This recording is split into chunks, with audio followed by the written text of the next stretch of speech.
أعوذ بالله من الشيطان الرجيم بسم الله الرحمن الرحيم ومن الناس من يقول آمنا بالله وباليوم الآخر وما هم بمؤمنين يخادعون الله والذين آمنوا وما يخدعون إلا أنفسهم وما يشعرون في قلوبهم مرض فزادهم الله مرضا ولهم عذاب عليم بما كانوا يكذبون وإذا قيل لهم لا تفسدوا في الأرض وقالوا إنما نحن مصلحون ألا إنهم هم المفسدون ولكن لا يشعرون وإذا قيل لهم آمنوا كما آمن الناس قالوا أنؤمن كما آمن السفهاء ألا إنهم هم السفهاء ولكن لا يشعرون ألا إنهم هم السفهاء ولكن لا يعلمون وإذا قيل لهم وإذا لقوا الذين آمنوا قالوا آمنا وإذا خلوا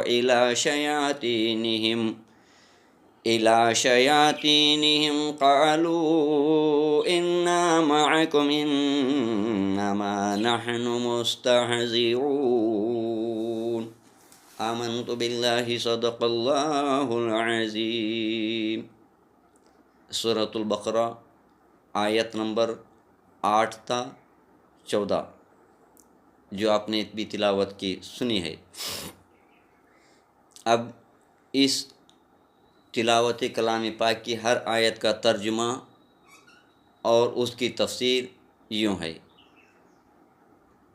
کچھ لوگ ایسے بھی ہیں جو کہتے ہیں کہ ہم اللہ اور آخرت کے دن پر ایمان لائے، حالانکہ وہ حقیقت میں ایمان والے بالکل بھی نہیں ہیں۔ وہ اللہ اور ایمان والوں کو دھوکہ دینا چاہتے ہیں، مگر دراصل وہ خود کو ہی دھوکہ دے رہے ہیں اور انہیں اس کا شعور یعنی پتہ نہیں ہوتا۔ ان کے دلوں میں بیماری ہے تو اللہ نے ان کی بیماریوں کو اور بڑھا دیا اور ان کے لیے دردناک عذاب ہے اس جھوٹ کی وجہ سے جو وہ ہمیشہ کہتے ہیں۔ جب ان سے کہا جاتا ہے کہ زمین میں فساد نہ پھیلاؤ تو وہ کہتے ہیں ہم تو دین کی دعوت تبلیغ کر رہے ہیں۔ خبردار، حقیقت میں یہی لوگ دین کی تبلیغ، دین کے کام کے نام پر زمین پر فساد پھیلا رہے ہیں، مگر انہیں اس کا شعور نہیں۔ اور جب ان سے کہا جاتا ہے کہ ایمان لاؤ جیسے کہ تم سے پہلے والوں نے ایمان لایا ہے، تو یہ لوگ کہتے ہیں کیا ہم بیوقوفوں کی طرح ایمان لائیں؟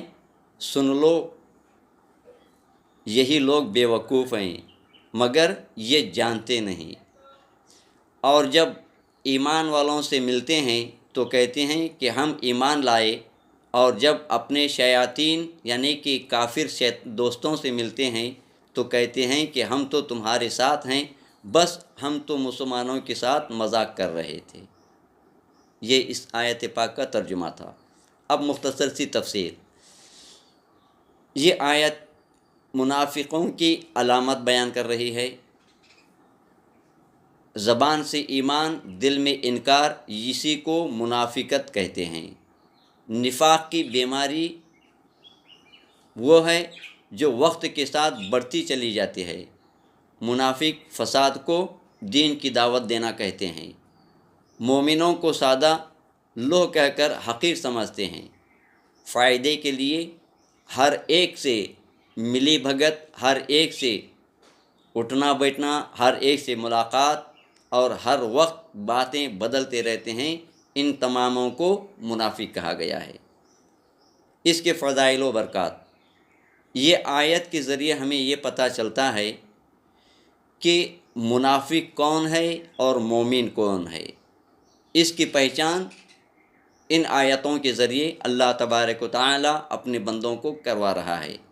نمبر 2، دل کی اصلاح، اخلاص اور سچائی کی طرف رہنمائی کیسے ملتی ہے، وہ ان آیت پاک کے ذریعے سبق سیکھنا چاہیے۔